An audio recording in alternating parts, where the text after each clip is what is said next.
Terrorism is one of the biggest issues of the world.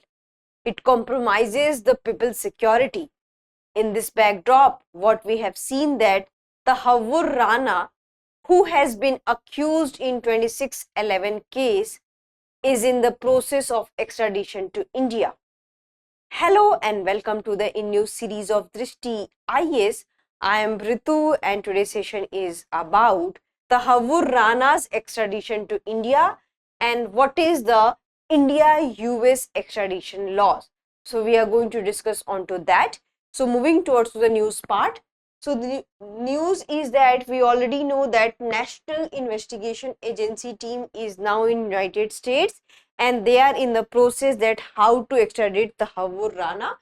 So they are in the process, and before that Tahawwur Rana made an plea to the Supreme Court of the US that there should be an emergency application plea, but it has been rejected by the USA. And in February, Donald Trump and Narendra Modi had decided, and Donald Trump had made announcement that Tahawwur Rana will be extradited to India. So this is the news which we are going to cover up in today's session, and we are also going to highlight on the US extradition treaty signed by the two countries in 1997, which is the India-US extradition treaty. So we'll also discuss that on the behalf of India-US extradition treaty, how Tahawwur Rana is going to be extradited in India. So as you already know that Drishti IAS has this ISGS Foundation course which is available in offline and online medium. So for the offline medium, you can call us on 87501 87501 because batches are available in both the medium, Hindi medium and English medium. So you can call us on. Also, we have this course available in online medium and this is available on Drishti Learning app. So if you want to take this course, you can check out the Drishti Learning app. And we have added few features to this particular course, and these are the AI based features. Here we can see that it is providing you AI summary. So based on the on your video content, we are providing you AI summary which will helpful in your quick revision. Then we are also providing you AI quiz. So there is an automatically quiz system. So whatever you have read on the basis of your video content, there will be automatically AI quiz. So you can check your knowledge that what you have learned through the class. And also we have this ask me a question. So suppose that if you have any doubt while studying, so you can ask question and you can also resolve your doubt. So these are the AI based features which is available for the ISGS Foundation online course. So do check on the Drishti Learning app. And for any queries, you can call us on this number. Now we are going to discuss about what is the story of Rana's arrest and legal process that followed. So Tahawwur Rana, who was a Pakistani origin Canadian citizen, was arrested in US in 2009 for helping David Headley with 2008 Mumbai attacks and terror plot in Denmark. And the US court acquitted him of the India related charges but convicted him for the Denmark plot and supporting Lashkar-e-Taiba, sentencing him to 14 years in prison. But he was released early in 2020 because of his health reasons. And after that, US issued a warrant based on India's extradition request.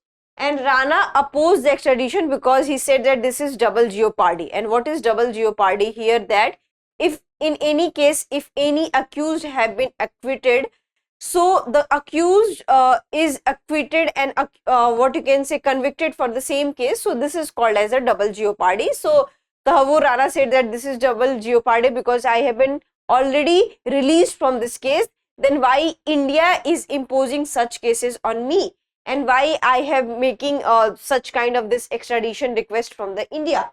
And in 2024, Donald Trump supported Rana's extradition, and Rana's final emergency appeal also failed and rejected by the US court, and making his extradition to India likely. So this is the story that he was attached with the 2008 Mumbai terror attack and also with the Denmark. So he was helping the David Headley there. Now we are going to discuss about the what is the India-US extradition treaty? So it was signed in 1997, and this allows extradition for the serious offenses, which has a, what you can say, time period of, it means that prison period of 1 year and more than 1 year, and this cannot be based on the political motive. However, in serious crimes like murder of heads of the state, aircraft hijacking, terrorism related crimes, hostage taking are not considered political and can be extradited. So these are the serious crimes. So they had clearly defined that these are the serious crime, and if anybody is involved into such kind of the crime, they can proceed the procedure of the extradition. And as of 2023, extradition treaties with 48 countries. So India has extradition treaties with the 48 countries and extradition arrangements with 12 other countries. So India is making treaties so that there should be a free arrangement for, and free and fair arrangement for any kind of the crime, and because of this we can prevent terrorism and other serious crimes which is happening throughout the world. Now we are going to discuss about the how did provisions of the treaty play out in Tahawwur Rana's case. So there was a provisional arrest in 2020 and US courts agreed Rana's charges met extradition treaty requirements, and US only proceeded with the charges meeting dual criminality. It means that which is punishable in both countries, India and US. So US had made charges only in those cases and not those like waging war or terror group membership. And here US has rejected that this is not double jeopardy. It means that whatever the charges framed by the US is different from the India. So this is not double jeopardy in the case of Tahawwur Rana, and court found probable cause based on evidence provided by India. So the evidence provided by India was satisfactory in the US court. So that's why they had made this decision that the person should be extradited to India. Now we are going to discuss about the past extradition from the US to India. So only 2 terrorism related extradition happened. One is Charanjit Singh Cheema in 2005, Kulbir Singh Barapin 2006, and between 2002 to 2018 only 11 fugitive extradited, mostly for financial and violent crimes, and as of now 65 extradition requests from India is pending in the US. So let's see what is happening. Now we are going to discuss that USA has ever rejected such kind of extradition plea by India. So the answer is yes, USA has rejected. So the USA has rejected several extradition requests.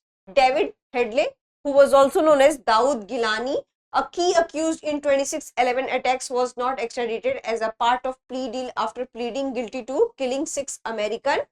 Warren Anderson, former CEO and Union Carbide during the 1984 Bhopal gas tragedy, the person was arrested in India but got bail. So this particular thing was also denied by the USA, citing insufficient evidence. So these are the things that we do have some instances where the person has been extradited, and we do have some instances where so many requests from India side are pending, and sometimes it has been rejected by the USA also.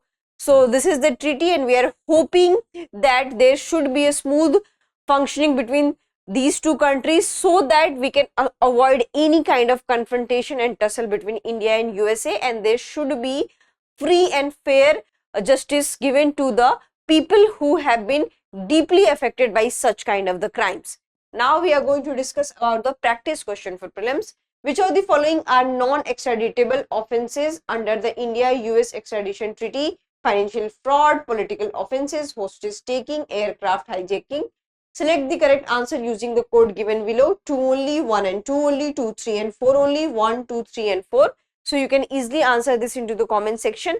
I hope you like this session. If you have any queries related to this session, kindly ask into the comment section. Thank you. Have a nice day.